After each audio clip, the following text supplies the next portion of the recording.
Creating a world that feels real is one of the hardest, and most exciting, parts of writing fantasy. Did you know that over 70% of readers say they're drawn into a fantasy book because of the world building? That's a huge number. It means your setting isn't just the background, it's almost a character in itself. But how do you make your world so believable that readers can't put your book down? Here's the catch: it's not just about having cool magic or epic landscapes. It's about making everything feel lived in.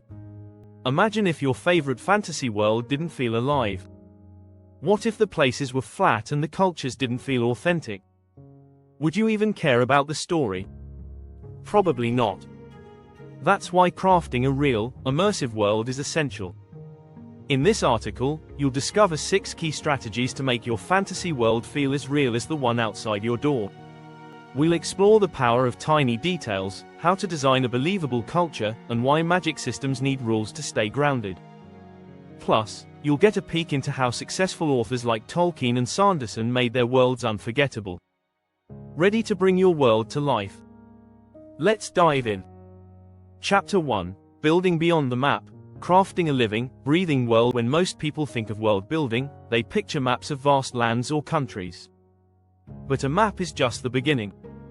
A real world has texture, flow, and dynamics. Imagine a place where everything, from the rivers to the roads, is interconnected. Geography shapes how people live, what they wear, and even how they speak. J.R.R. Tolkien's Middle-earth feels real because its landscape isn't static. The mountains, forests, and rivers play active roles in the story. Even in smaller worlds, this approach works. Think about how the layout of a city or village impacts its daily life. Urban planning, climate, and even food can make or break the sense of reality. Strategy: start with natural elements. How does the environment affect the people living there? Use landforms, weather, and seasons to shape culture and story. Chapter 2: The Magic of Detail. Creating real depth with the smallest things. Small details matter more than you might think. Think about the world you live in. What gives it character? It's often the little things, like a favorite cafe or a local festival. In fantasy, these nuances are even more important. If you want your world to feel real, think about things like food, clothing, and everyday customs. In A Song of Ice and Fire, George R.R. Martin doesn't just describe castles, he describes what they smell like, the texture of stone, and the coldness of the air.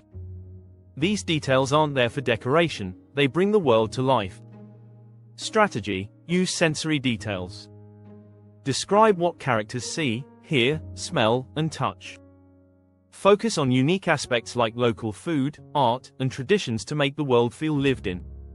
Chapter 3: Society's Pulse. Designing cultures that live and breathe. The fantasy world is nothing without its people. How do they live? What drives them? What keeps them awake at night? When you build a society, think beyond just kings and queens.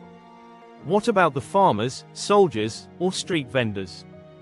In the Broken Earth trilogy by N.K. Jemisin, she builds entire cultures around survival, power, and a connection to the earth.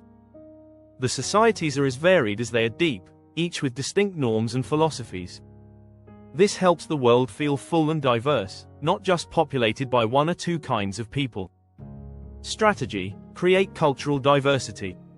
Think about how different groups are shaped by their environments, histories, and conflicts. Let them evolve with the story, not just exist as background. Don't forget to subscribe.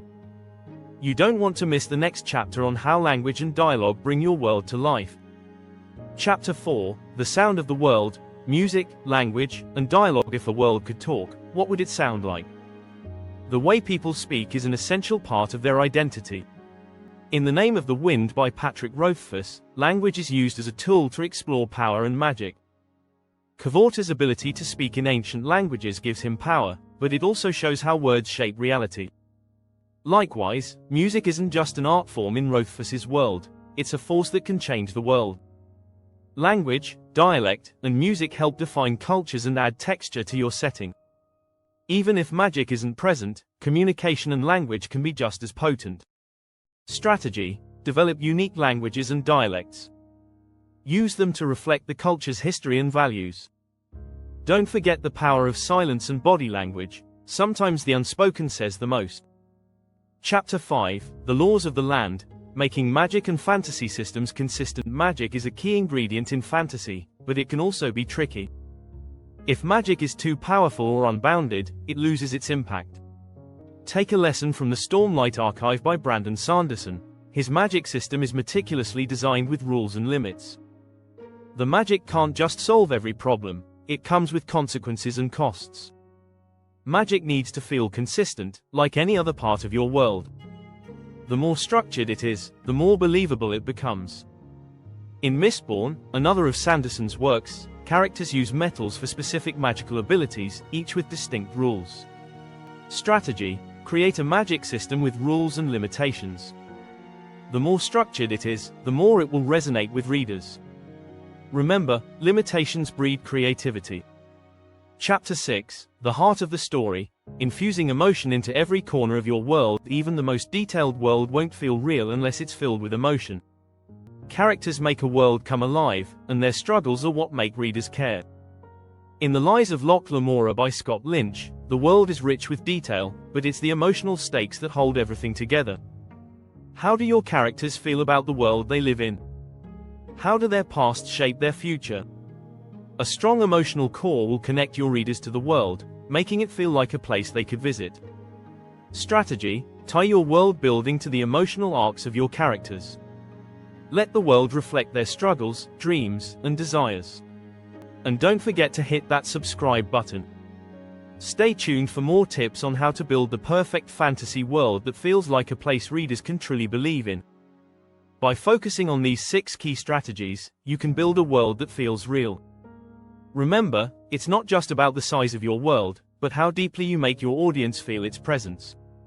Think about the details, the culture, the people, and the emotions that drive the world. When everything comes together, you won't just have a setting, you'll have a living, breathing world your readers won't forget.